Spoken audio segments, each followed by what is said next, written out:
अरस्तू का अगला भाग प्रकृति।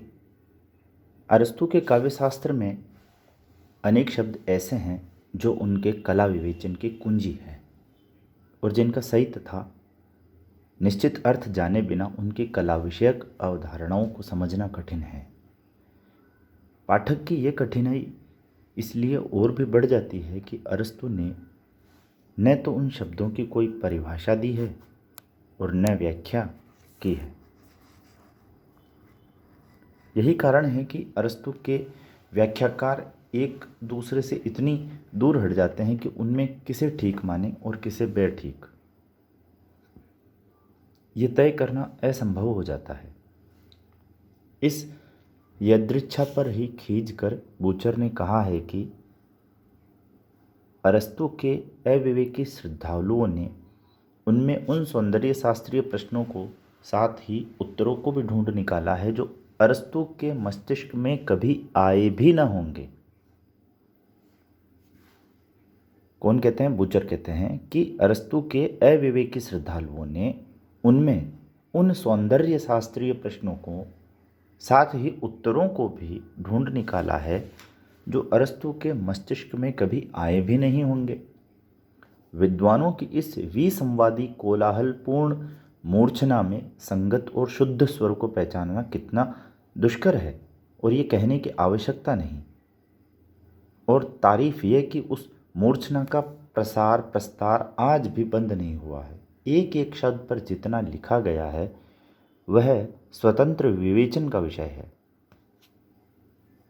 भरत के रससूत्र के संयोग तथा निष्पत्ति के शब्दों को लेकर जो ऊहापोह एवं मतांतर हुए हैं उनकी तुलना में अरस्तू द्वारा प्रयुक्त शब्दों की स्थिति कहीं अधिक जटिल और भयावह है।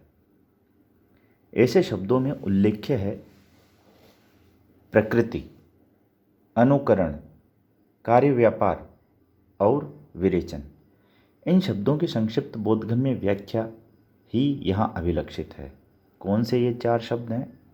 प्रकृति, अनुकरण, कार्य व्यापार और विरेचन। यदि ये अच्छी तरह समझ में आए तो अरस्तू की अवधारणाएं मस्तिष्क और हृदय में गहराई से बैठ सकती है और फिर केवल दोहराने की आवश्यकता रहेगी।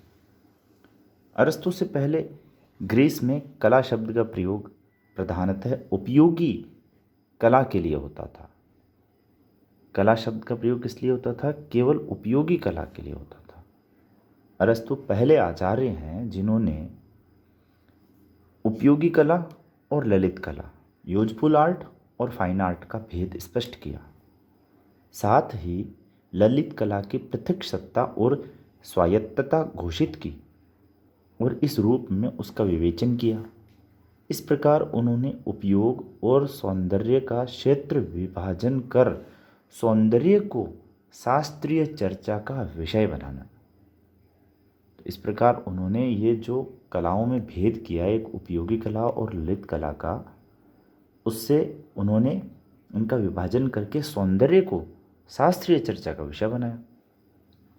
धर्म और राजनीति से, शिक्षा और नैतिकता से अलग हटकर कला के निरूपण का यूरोप में यह अभिनव प्रयास था। कला प्रकृति का अनुकरण है, आर्ट इमिटेट्स नेचर। यह अरस्तू के कला सिद्धांत का एक प्रकार से सूत्र वाक्य मान लिया गया है। जैसा हम दिखा चुके हैं, यह वाक्य अरस्तू के काव्यशास्त्र का नहीं बल्कि भौतिकी का है। प्रकरण से विच्छिन्न होने के कारण इसका मूल अर्थ धूमिल हो गया है। प्रकृति शब्द का प्रयोग अरस्तू ने अनेक अर्थों में किया है। उनके शब्दावली में प्रकृति केवल बाह्य प्रकृति, वृक्ष, वन, लता, गुल्म, नदी, पर्वत आदि का वाचक नहीं है। भौतिकी में प्रकृति के विभिन्न अर्थों की जो उन्होंने तालिका दी है उससे उसके अर्थ विस्तार का पता चलता है। प्रकृति के कम से कम 6 अर्थ अरस्तू को अभिप्रेत हैं। उनके अनुसार गति के साधन या कारण को प्रकृति कहते हैं। प्रकृति का अर्थ वस्तु या विषय होता है। प्रकृति का तत्व, प्रकृति तत्व का भी पर्याय है। आकृति या रूप को भी प्रकृति कहते हैं। The form Indeed is the nature rather than the matter. प्रकृति का प्रयोग विकास प्रक्रिया के लिए भी होता है। कुछ लोग प्राकृतिक पदार्थ की प्रकृति अथवा द्रव्य को उसके अव्यवहित घटक से अभिन्न मानते हैं जो अपने आप में व्यवस्थाहीन है। इसके अनुसार प्रकृति घटक कहने की आवश्यकता नहीं है कि, तो एक बार देखें वापस कि प्रकृति के कम से कम 6 अर्थ, गति के साधन और प्रकृति का अर्थ वस्तु या विषय, प्रकृति तत्व का भी पर्याय है। आकृति या रूप को भी प्रकृति कहते हैं और प्रकृति का प्रयोग विकास प्रक्रिया जो है उसके लिए भी होता है। और कुछ लोग प्राकृतिक पदार्थ की जो प्रकृति अथवा द्रव्य को उसके अव्यवहित घटक से अभिन्न मानते हैं जो अपने आप में व्यवस्थाहीन है। कहने की आवश्यकता नहीं है कि प्रकृति के इन विभिन्न अर्थों में से किसी एक को इदमित्थम कहकर ग्रहण करना प्रकरण सापेक्षी हो सकता है। इसलिए बूचर ने प्रथम और पंचम कोटियों के सम्मिलित रूप को ध्यान में रखकर प्रकृति का अर्थ किया है। विश्व की सृजनात्मक शक्ति या उत्पादक सिद्धांत जो वस्तुओं का आंतरिक धर्म है, फलतः प्रकृति के समान कला भी कुछ प्रयोजनों की दृष्टि में रखती है और साध्यों के अनुकूल साधनों के उपयोग में प्रकृति से संकेत ग्रहण करती है, क्योंकि किसी न किसी रूप में प्रकृति भी अचेतन कलाकार है। इसीलिए सामान्यतः कला प्रकृति की पद्धति का ही अनुकरण करती है और इसी के अनुसार साध्य का निर्धारण करती है। उदाहरण के लिए प्रकृति का लक्ष्य है स्वस्थ रखना, किंतु इसमें जब वह असफल होती है तो उसकी कमी को पूरा करने के लिए चिकित्सक की आवश्यकता पड़ती है। इसी प्रकार परिवार या कबीला प्रकृति की देन है, किंतु मनुष्य के अस्तित्व के लिए इतना ही पर्याप्त नहीं है। मनुष्य के अस्तित्व को पूर्ण निरापद बनाने के लिए राज्य का संगठन अपेक्षित होता है और इसके लिए राजनीति की कला जरूरी हो जाती है। तात्पर्य यह है कि स्वास्थ्य प्रकृति सिद्ध होते हुए भी स्वतः पूर्ण नहीं है, उसके लिए चिकित्सा की कला अपेक्षित है। इसी तरह परिवार के प्राकृतिक संगठन को सुदृढ़ बनाने के लिए राजनीति की कला जरूरी है। इसी प्रकार सभी उपयोगी कलाओं का प्रयोजन है प्रकृति की कमियों को पूरा करना।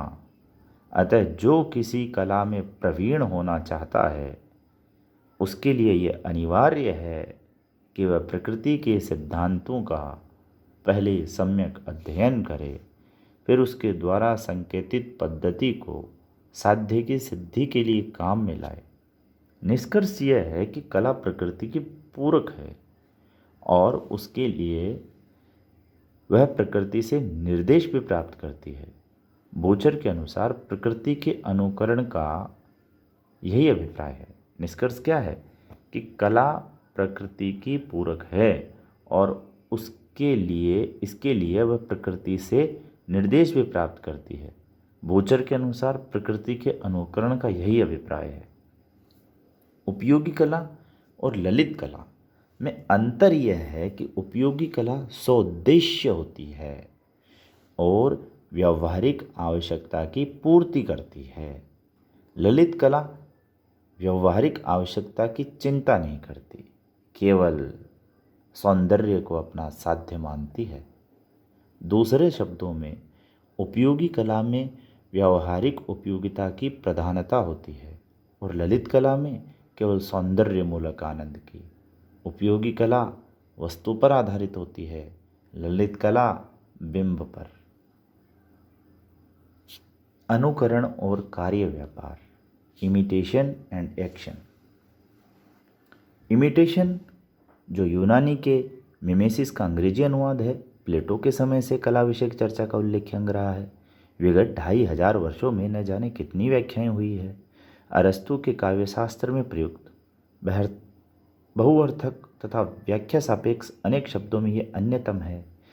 अरस्तु ने इस शब्द की न तो कोई व्याख्या की है और न अर्थ की सीमा निर्दिष्ट की है। अरस्तु ने इस शब्द की न कोई व्याख्या की है न अर्थ की सीमा निर्दिष्ट की है। अतः तमाम व्याख्याओं के बावजूद आज भी इसका अर्थ निश्चित नहीं हो पाया है। प्लेटो के आलोचना क्रम में हम इसको देख चुके हैं। उन्होंने मूलतः इसका प्रयोग नकल के अर्थ में किया है। नकल के साथ गृहा या निंदा का भाव कुछ न कुछ जुड़ा हुआ है। प्लेटो का वही अभिमत भी रहा है। हालांकि यह भी स्मरण रखना चाहिए कि प्लेटो के अनेक ग्रंथों में मिमेसिस के अर्थ में छायाभेद भी होता गया है। इसके विस्तार में यहाँ जाना अनुचित है, किंतु इतना तो स्पष्ट है कि छायाभेद के होते हुए भी ग्रह के भाव से यह सर्वथा मुक्त नहीं रहा है। अनुकरण या मिमेसिस ग्रह का विषय इसलिए है कि उसमें सृजनात्मक स्वतंत्रता का अभाव पाया जाता है। कर्ता यानी निर्माता, अनुकर्ता, नकलची का अंतर उनकी कृतियों के मूल्य तथा महत्व में भी अंतर ला देता है। यूँ ऐसे उदाहरण भी दुर्लभ नहीं हैं जब अनुकर्ता उत्कर्ष में निर्माता से बढ़ जाता है और उसका अनुकरण मौलिक निर्माण से अधिक चमत्कारी प्रतीत होने लगता है। इसलिए कुछ लोग अनुकरण को तत्वतः ग्रहणीय नहीं मानते। देखने में भी आता है कि किसी प्राकृतिक वस्तु या दृश्य का चित्र मूल की तुलना में प्राय अधिक सुंदर, आकर्षक और व्यवस्थित होता है। अतः उनका कहना है कि अनुकरण वस्तु का उन्नत रूपांतरण होने से अधिक कलात्मक होता है। कि अनुकरण क्या है? वस्तु का उन्नत रूपांतरण होने से वो अधिक कलात्मक होता है। प्लेटो ने जिन कारणों से अनुकरण को निम्न कोटि का व्यापार माना था, उनकी समीक्षा हो चुकी है। अरस्तु ने अनुकरण शब्द को तो अपने गुरु से लिया। ध्यान देने योग्य बात है कि अरस्तु ने अनुकरण शब्द को तो अपने गुरु से लिया, पर उसमें निहित निम्नता का भाव निरस्त कर दिया और कला निरूपण का उसे अनिवार्य उपादान सिद्ध किया।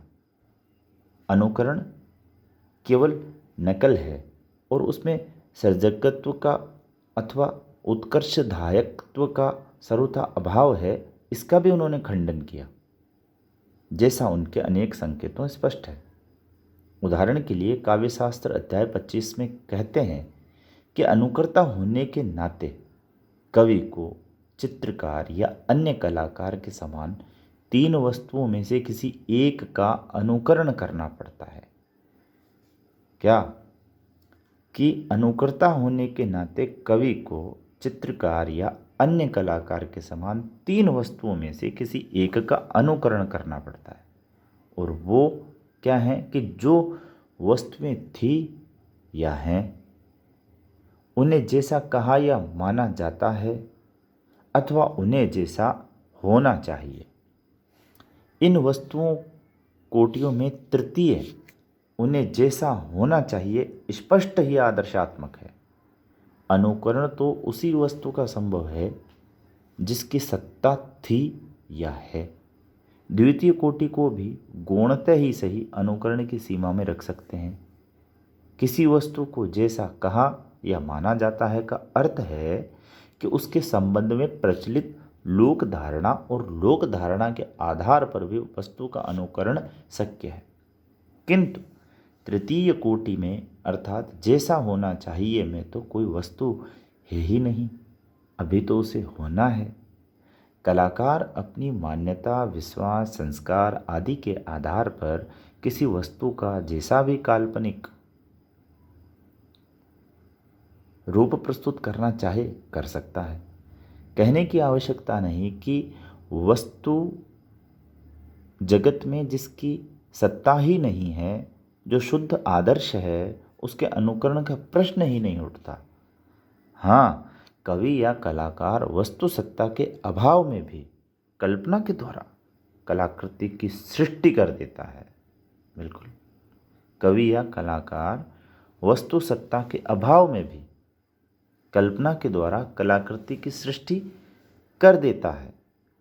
अतः प्लेटो का यह कहना कि कलाकृति वस्तु जगत का अनुकरण मात्र होने से सत्य से अपेत यानी दूर हैं, अमान्य हैं, क्योंकि कलाकृति सदा वस्तु जगत का अनुकरण नहीं होती, बहुत बार वह केवल कल्पना की उपज हुआ करती है। ऊपर की चर्चा के दो निष्कर्ष हैं। काव्य या कोई अन्य कला प्रकृति का कोरा अनुकरण या नकल नहीं है। जहां वह अनुकरण है भी तो वहां मूल से अधिक रमणीय और आकर्षक हुआ करती है। इसलिए अनुकरण होने से ही उसके निम्न या ग्रहणीय नहीं कहा जा सकता। दूसरी बात है कि वह सदा अनुकरण ही हो, यह भी आवश्यक नहीं। अनेक बार वह अनधिगत आदर्श का प्रतिरूपण होता है, अर्थात उसमें कुछ ऐसा तत्व जुड़ जाता है जो मूल में नहीं रहता, फलतः मूल पर आधारित होते हुए भी वह मूल से भिन्न बन जाता है। वस्तुतः प्रकृति का अनुकरण का जो प्रचलित अर्थ है वह ललित कला के संदर्भ में अरस्तु को अभिमत नहीं है। बोचर का कहना है कि अरस्तु के अनुसार सौंदर्यात्मक अनुकरण के तीन विषय हैं। बोचर का कहना है कि अरस्तु के अनुसार सौंदर्यात्मक अनुकरण के तीन विषय हैं: चरित्र कैरेक्टर, भाव इमोशन, कार्य व्यापार एक्शन। अरस्तु द्वारा प्रयुक्त इनके क्रमशः यूनानी पर्याय हैं: एथोस, पाथोस, प्रॉक्सिस। चरित्र के अंतर्गत वे सभी विशिष्ट नैतिक गुण या स्थायी चित्तवृत्तियां आती है जो संकल्प शक्ति को प्रकट करती है। भाव शब्द से अनुभूति या संवेदना की अस्थायी मनोदशाएं अभिप्रेरित है। क्या है भाव शब्द से? क्या है? अनुभूति हुई या कोई संवेदना हुई, उनकी कोई अस्थायी मनोदशाएं से अभिप्रेत है भाव से। कार्य व्यापार समीचीन आंतरिक कार्यों को बोधित करता है। कोई भी कार्य जो केवल बाह्य प्रक्रिया या घटना श्रृंखला के रूप में दिखाई देता है सौंदर्यात्मक अनुकरण का उपयुक्त विषय नहीं बनता। कला जिस कार्य व्यापार को प्रस्तुत करने का प्रयास करती है वह मुख्यतः आंतरिक प्रक्रिया है। कला क्या है? कला जिस कार्य व्यापार को प्रस्तुत करने का प्रयास करती है वह मुख्यतः आंतरिक प्रक्रिया है। बूचर के शब्दों में वह बहिर्मुख क्रियाशील आत्मिक ऊर्जा है। तो यह आंतरिक प्रक्रिया है, एक प्रकार के आत्मिक ऊर्जा है। इसमें वे सभी कार्य प्रसंग घटनाएं स्थितियां आ जाती है जो संकल्प के आंतरिक प्रयत्न से उद्भूत होती है अथवा विचार या अनुभूति की किसी प्रचेष्टा को प्रकाशित करती है।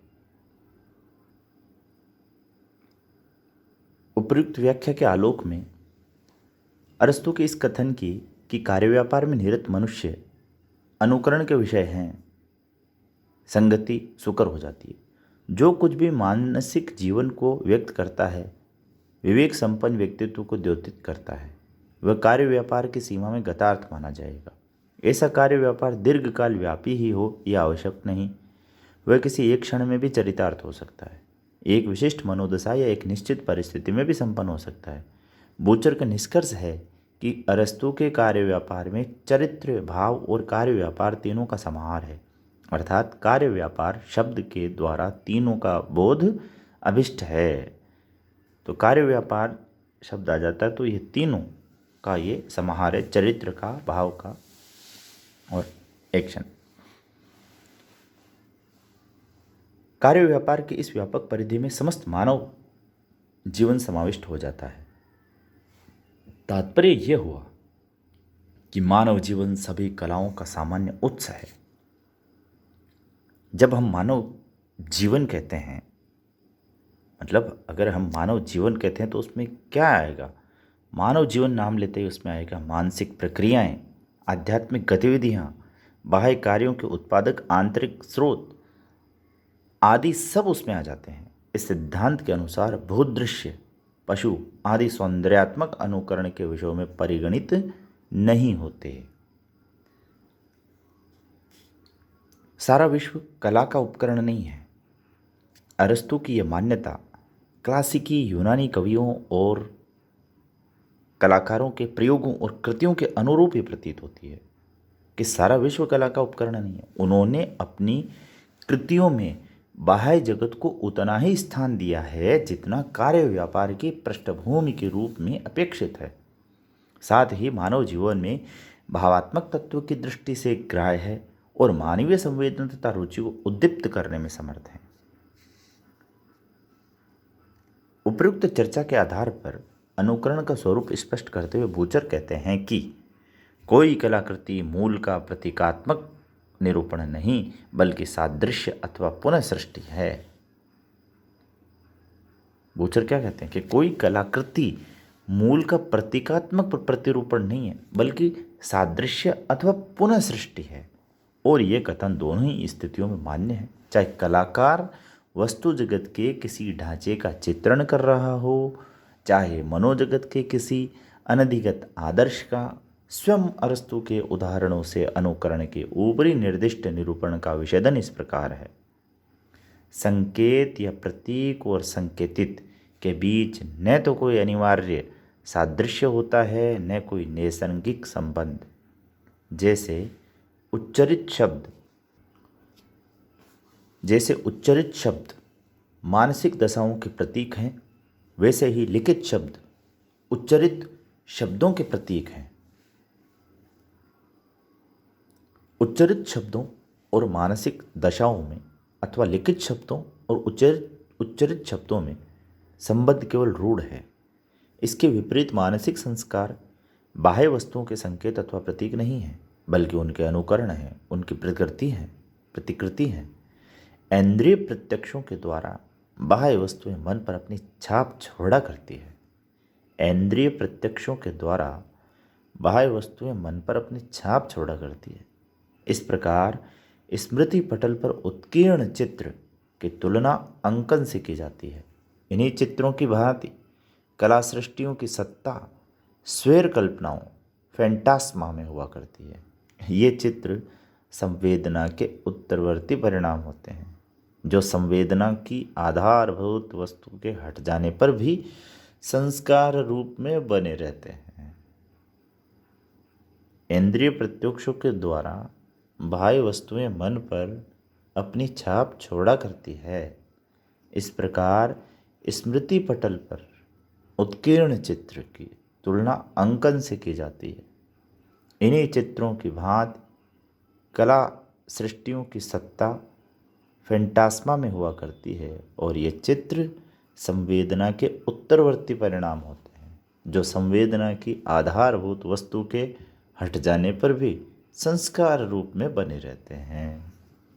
इस चर्चा के आलोक में एक नया तथ्य उभर कर सामने आता है कि कलाकृति मूल वस्तु को पुनरुत्पादित तो करती है लेकिन उस रूप में नहीं जो उसका स्वरूप है, बल्कि उस रूप में जैसी वह इंद्रियों में प्रतिभासित होती है। इसका अर्थ यह हुआ कि कला का संबंध अमूर्त तर्क से नहीं बल्कि संवेदना से बिंब विधायनी शक्ति इमेज मेकिंग फैकल्टी से है, बाह्य प्रतीतियों अपीयरेंस से है। उसमें विचार की प्रधानता नहीं होती, उसमें सत्य भी अमूर्त रूप में नहीं व्यक्त होता बल्कि मूर्त ठोस रूप में ही व्यक्त होता है। तो क्या बात है कि कला का जो संबंध है अमूर्त तर्क से नहीं बल्कि संवेदना बिंब विधायनी शक्ति बाह्य प्रतीतियों से है। उसमें विचार की प्रधानता नहीं होती है, उसमें सत्य भी अमूर्त रूप में व्यक्त नहीं होता बल्कि मूर्त ठोस रूप में होता है। सौंदर्यात्मक सादृश्य के इस मत को प्लेटो भी मानते हैं और अरिस्टो भी। दोनों में भेद यह है कि प्लेटो इस मत का उपयोग कला के अवमूल्यन के लिए करते हैं और अरिस्टो कला के अधिमूल्यन के लिए। प्लेटो के मत में सादृश्य अनुकरण का अनुकरण होने से अयथार्थ अथवा असत्य है। अरिस्टो के मत में सादृश्य वस्तु का इंद्रिय ग्राह्य मानसिक बिंब होने से यथार्थ और सत्य है। एक ही तत्व की दो सर्वथा विरोधी व्याख्याएं कैसी हो सकती है, इसका ये कितना अच्छा उदाहरण है। अरिस्टो का कहना है कि कला वस्तुओं की यथार्थ सत्ता को व्यक्त नहीं करती, उनकी केवल इंद्रिय प्रतीति को ही व्यक्त करती है। हाँ, अरस्तु कहते हैं कि कला जो है वस्तुओं की यथार्थ सत्ता को व्यक्त नहीं करती, उनकी केवल इंद्रिय प्रतीति को व्यक्त करती है, इसलिए उसे असत्य कहना गलत है। सादृश्य किसी वस्तु पर कलात्मक रूप का अंकन मात्र है, जो दरअसल उसका अपना वैशिष्ट्य नहीं है।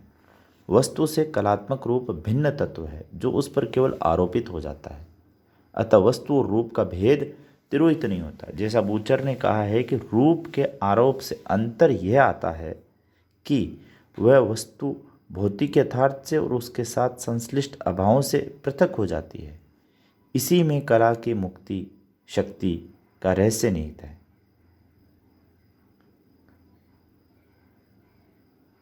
वास्तविक भावों में जीवन की कठोर आवश्यकताओं में अशांति की कुछ न कुछ मात्रा अवश्य रहती है। वास्तविक भावों में जीवन की कठोर आवश्यकताओं में अशांति की कुछ न कुछ मात्रा अवश्य रहती है। कला में रूप और वस्तु के संयोग से एक जादुई शक्ति का आविर्भाव होता है। रूप और वस्तु का ये संयोग अनुभव जगत अर्थात वस्तु जगत में संभव नहीं होता, और ये केवल होता है कला जगत में ही। इस संयोग के प्रभाव के फलस्वरूप दैनिक यथार्थ का जो दबाव है ना, वो दूर हो जाता है और कलात्मक भाव मुक्त तथा उद्रिक्त हो जाता है। क्योंकि कला बिंबों और प्रतीतियों में विचरण करती है। कला किस में विचरण करती है? इमेजेज एंड अपीयरेंसेस में, मन में वर्तमान ढांचों के अनुसार सृजन करती है। इसके लिए इनके द्वारा उत्पन्न होने वाले जो अध्यास है, इल्यूजन है, के प्रयोग में उसे दक्ष बनाना आवश्यक है। इसी के द्वारा अपने सृजनों में वह सामंजस्य स्थापित कर सकती है और कल्पनाओं में यथार्थ का रूप रंग भर सकती है। यूँ तो सभी कलाकृतियाँ किसी न किसी मूल का सादृश्य होने से बाह्य जगत से संबंध होती है, फिर भी विभिन्न कलाओं में बिंबों का प्रतिफलन विभिन्न माध्यमों से होता है और माध्यमों के भेद के कारण उनकी स्पष्टता तथा प्रभविष्णुता में भेद हुआ करता है। उदाहरण के लिए संगीत केवल स्वरात्मक तथा लयात्मक होता है। स्वर और लय दोनों अमूर्त माध्यम हैं, अतः संगीत के द्वारा संचारित भाव में उस स्पष्टता की कमी का होना स्वाभाविक है जो नृत्य या काव्य में संभव है। नृत्य में संगीत के प्राय दोनों गुण स्वर और लय रहते हैं, साथ ही विभिन्न अंगों की आकृतियों, मुद्राओं, चेष्टाओं आदि की सहायता से उसमें अधिक मूर्तता आ जाती है, जिसके कारण संगीत की तुलना में उसका भाव संचार स्पष्टतर हो जाता है। चित्रकला और मूर्तिकला के उपादान मूर्त तो होते हैं किंतु जड़ और निष्क्रिय भी होते हैं, इसलिए वे आत्म चैतन्य की विविधताओं तथा क्रमिक अभिव्यंजनाओं को प्रकट करने में असमर्थ रह जाते हैं। उनके निश्चल एवं निरुद्ध गति किसी एक ही भाव के अंकन को हमेशा के लिए स्थिर बना देती है। कोई एक विशिष्ट क्षण को पकड़ लिया जाता है और वही पूर्वापर प्रतिनिधि बन जाता है। फिर भी आकृति, रेखा और रंग की सहायता से मन के प्राकृतिक बिंब का महत्व चाहे वह आंशिक ही क्यों न हो बचा रहता है और उसकी सार्थकता को उजागर करने में सम्मिति सहायक होती है। बात यह है कि संगीत, नृत्य आदि गत्यात्मक कलाओं में जो स्थान लय का है वही चित्र, भास्कर्य आदि स्थित्यात्मक कलाओं में सम्मिति सिमेट्री का है।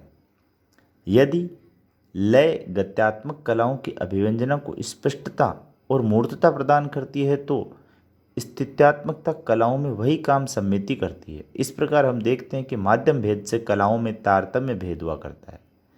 अन्य कलाओं से काव्य की स्थिति भिन्न भिन्न है। काव्य अपना प्रभाव मुख्यतः प्रतीकों द्वारा उत्पन्न करता है। चित्र या भास्कर्य के समान वह रूप और रंग को सीधे प्रस्तुत नहीं कर सकता। प्रतिरूपणीय वस्तुओं के बिंबों को प्रकट करने के लिए वह केवल शब्दों से काम लेता है, चाहे वे उच्चरित हो चाहे लिखित। संकेत और संकेतित में अर्थात शब्द और अर्थ में कोई नित्य संबंध नहीं होता जो सर्वदा सर्वत्र एक रूप रहे। उसमें देश, काल, प्रजाति आदि का भेद हुआ करता है। इसलिए सार्वभौम भाषा जैसी कोई चीज़ नहीं होती। स्वगत भेदों के बावजूद भाषा का माध्यम इतना और सबल और समर्थ होता है कि विषय वस्तु के विस्तार की दृष्टि से अथवा पूर्ण एवं संतोषप्रद अभिव्यक्ति की दृष्टि से या मूल के बिंबों के सफल प्रतिरूपण की दृष्टि से कोई दूसरी कला उसकी सम्मता नहीं कर सकती। काव्य के भेदों में भी नाटक इस दृष्टि से सर्वोत्तम है क्योंकि उसमें जीवन का काव्यात्मक अनुकरण पराकाष्ठा का होता है। क्योंकि जीवन का काव्यात्मक अनुकरण का पराकाष्ठा का होता है, उसमें चरित्र भाव और कार्य व्यापार का पूर्ण अनुकरण पाया जाता है। यही कारण है कि अरस्तु ने दुखांतक को कलाओं में उत्कृष्टतम स्थान दिया है। इसका समर्थन भारतीय काव्य शास्त्रीय परंपरा भी करती है। जैसा वामन ने कहा, तत ही चित्रम चित्रपटवतम विशेषाकल्यात रूपक सर्वश्रेष्ठ काव्य विधा है, क्योंकि उसमें चित्रपट के समान सभी विशेषताओं का समाहार देखा जाता है। कालिदास भी रूपक को चाक्षुष देवयज्ञ कहते हैं। नाटक की यह विशेषता तो स्पष्ट ही है कि उसमें सब कुछ चाक्षुष अर्थात प्रत्यक्ष रूप में अनुभूति का विषय बनता है। साथ ही नृत्य और संगीत के योग से उसकी रमणीयता और भी बढ़ जाती है। इन दोनों विशेषताओं से वंचित होने के कारण महाकाव्य भी नाटक से पीछे छूट जाता है। नाटक की श्रेष्ठता का एक और कारण है। नाटक के अतिरिक्त काव्य की अन्य सभी विधाओं का आनंद केवल सुनकर ही प्राप्त किया जा सकता है, किंतु नाटक में सुनने के साथ प्रेक्षण का भी साहचर्य होता है, जो उसकी मूर्त अतः अधिक आकर्षक बना देता है। काव्य अनुकरणात्मक कला के रूप में श्रेष्ठता का भागी इसलिए भी है कि उसमें मानव जीवन के सामान्य तत्वों की अभिव्यक्ति होती है। अरस्तु के अनुसार ललित कला मूल के अस्थायी और विशेष धर्मों को छोड़कर उसके स्थायी और सामान्य धर्मों को अभिव्यक्त करती है। दूसरे शब्दों में कहें कि व्यक्ति में निहित सामान्य को ही वह ग्रहण करती है। तात्पर्य यह है कि कला प्रकृति द्वारा नग्न यथार्थ का परित्याग कर और उसके विकास की अवरोधक घटनाओं तथा परिस्थितियों से उसे मुक्त कर यथार्थ के परिष्कृत रूप को प्रकट करती है। इस दृष्टि से देखने पर यथार्थ और आदर्श का विरोध मिट जाता है। यथार्थ की परिष्कृत होकर वह आदर्श बन जाता है। अतः प्लेटो का आदर्श विषयक आग्रह अबाधित भी रह जाता है और यथार्थ से उसका संबंध विच्छेद भी नहीं होता। प्लेटो का यथार्थ का अनुकरण अर्थात अनुकरण का अनुकरण होने से काव्य को ग्रहणीय मानते हैं, किंतु अरस्तु के अनुसार कवि यथार्थ को प्रस्तुत करता ही नहीं, वह तो उसके सादृश्य पर एक नई वस्तु गढ़ देता है। उसमें यथार्थ का अनुकरण नहीं, नया निर्माण होता है जो यथार्थ से अधिक सुंदर, अधिक परिष्कृत हुआ करता है। इस प्रकार आदर्श की कोटि में पहुंच जाता है। अतः प्लेटो की यह मान्यता है कि आदर्श यथार्थ से उच्चतर और श्रेष्ठतर होता है, अखंडित रह जाती है। निष्कर्ष यह है कि कला सामान्य के अनुकरण द्वारा आदर्श का ही अनुकरण करती है, यथार्थ का नहीं। तो अंतिम लक्ष्य यही हुआ कि कलाकृति ज्ञानेंद्रियों द्वारा प्रत्यक्षीकृत रूपों में मानव जीवन का अर्थात चरित्र भाव और कार्य व्यापार का आदर्शीकृत प्रतिरूपण है।